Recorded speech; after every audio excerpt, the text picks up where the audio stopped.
towards the end of the game, you'll tend to see what has happened to you as a result of the way you've played it.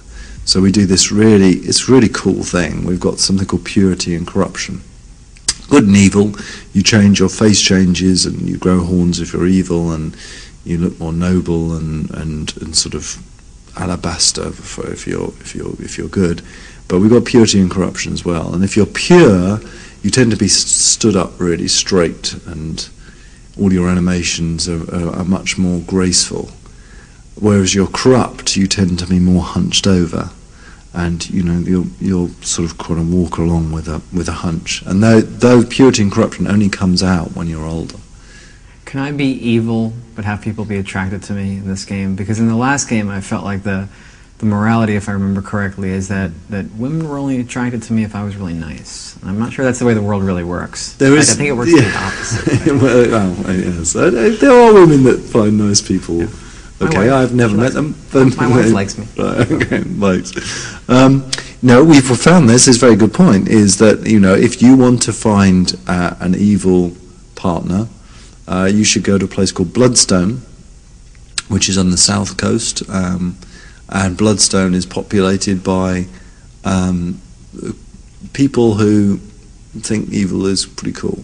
It's kind of the reverse of somewhere called Bowerstone, which has got a conventional morality crime system in it, and it's all conventional stuff. But Bloodstone inverts that. So being sort of vicious and nasty is applauded.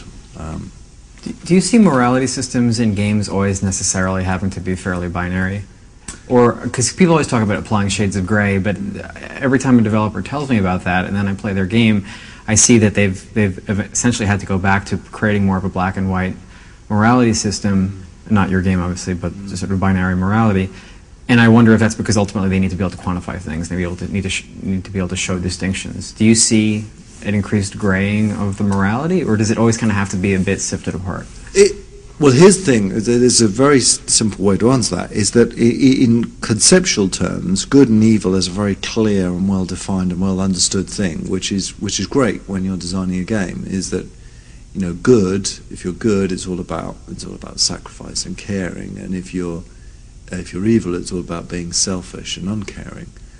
But the way it turns out is, rather than just go for the polarity of killing things is evil and saving things is good, we've mixed that up a bit, and that's why we've introduced a few other scales in there, purity and corruption being one of them. Cruelty and kindness is a really interesting one.